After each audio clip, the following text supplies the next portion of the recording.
warahmatullahi wabarakatuh.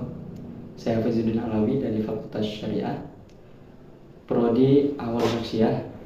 Insyaallah dalam video kali ini saya akan membahas tentang ulumul Quran, yaitu tentang mutlak dan muqayyad. Video ini dibuat dalam rangka memenuhi tugas ulumul Quran UTS Universitas PTIQ Jakarta. Baik, dalam kesempatan video ini saya akan membahas tentang pembahasan ilmu ulumul Quran, yaitu mutlak dan muqayyad. Saya akan sedikit jabarkan pengertian mutlak dan muqayyad, kemudian macam-macam mutlak dan muqayyad, serta hukum-hukum dalam mutlak dan muqayyad. Baik, pengertian mutlak dan muqayyad. Mutlak adalah sesuatu yang menunjukkan sebuah hakikat, yang mana hakikat tersebut tidak terikat ke dalam sesuatu apapun, dalam tanda kutip umum. Jadi masih umum, seperti contohnya dalam Al-Quran ada fatahriru raqabah. Fatahriru raqabah itu artinya budak yang dimerdekakan.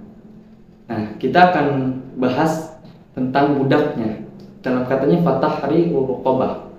Nah, budak ini masih umum karena tidak ada keterikatan, tidak ada batasan-batasan. Seperti budaknya ini belum jelas, apa budaknya itu perempuan, atau budaknya itu laki-laki, atau budaknya itu muslim kah, ataupun budaknya non muslim kah.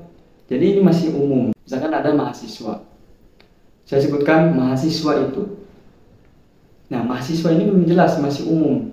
Mahasiswa mana? Tetapi jika saya bilang mahasiswa PTIQ, nah ini sudah khusus mahasiswanya dari PTIQ. Tetapi jika hanya kata mahasiswa saja, itu artinya masih umum. Nah, ini yang disebut dengan mutlak. Kemudian ada pengertian muqayyad. Muqayyad ini sesuatu yang menunjukkan sebuah hakikat dengan adanya keterikatan atau keterbatasan. Nah, dalam tanda kutip adalah khusus. Contohnya dalam Al-Quran, fatahriru raqabatin mu'minah.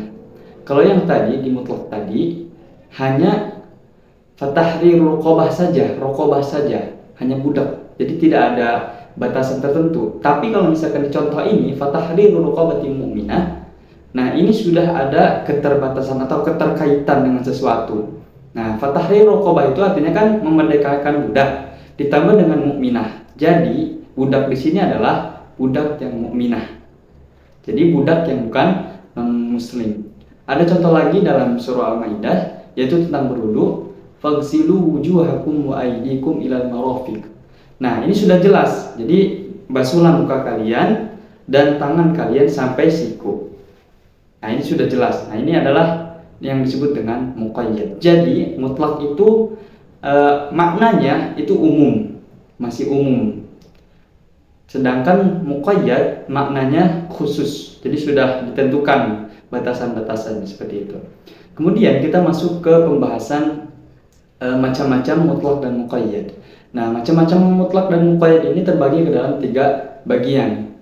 Yang pertama adalah sebab dan hukumnya sama. Seperti dalam contoh ayat faman lam yajid fasyamu thalathati ayyam dzalika kaffaratu aymanikum.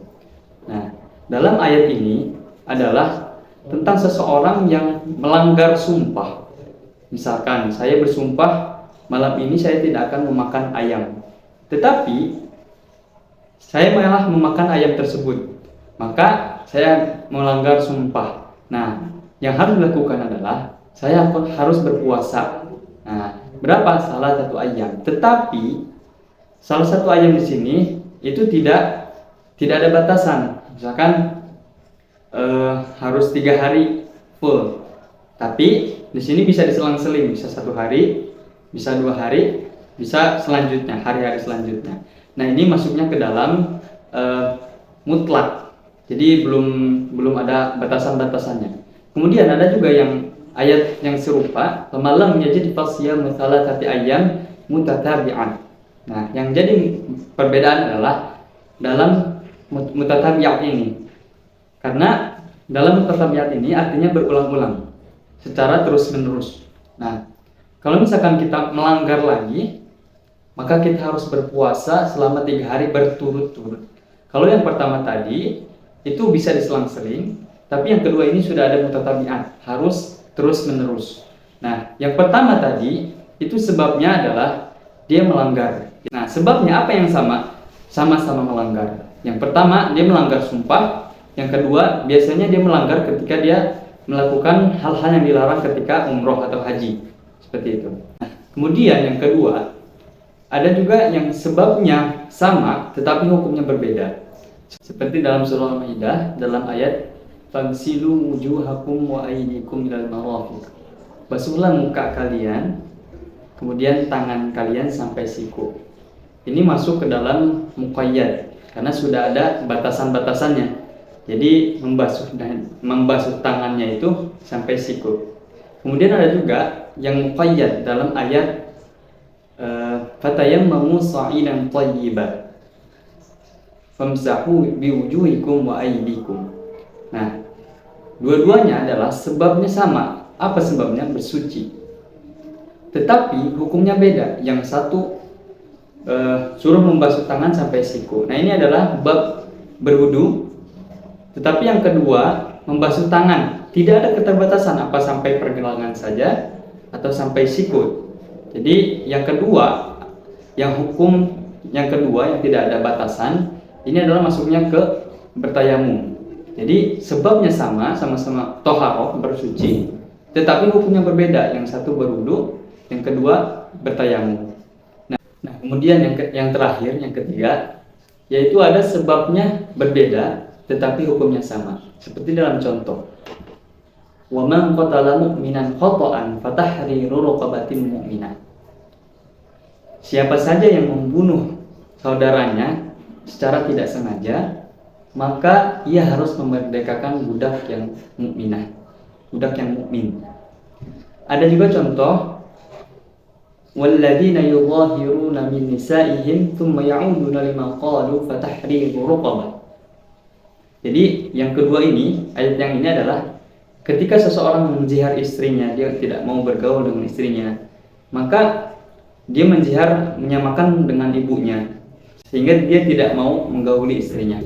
Maka dia dikenai hukuman, yaitu berupa membebaskan budak. Tetapi budak di sini itu tidak terikat batasan. Seperti misalkan budaknya harus mukminahkah? Budaknya harus laki-laki ataupun harus perempuan? Tidak. Jadi budak siapa saja. Jadi siapa saja yang menjihar istrinya, maka dia harus merdekakan budak. Budaknya yang bebas, yang mana saja. Bisa yang perempuan, bisa yang laki-laki, bisa yang muslim, bisa juga yang tidak, yang non muslim. Seperti itu. Nah, tadi yang awal, wa man qatala mu'minan, barang siapa yang membunuh saudaranya, maka dia harus memerdekakan budak yang mukminah. Nah, ini masuk ke dalam muqayyad karena sudah ada batasan.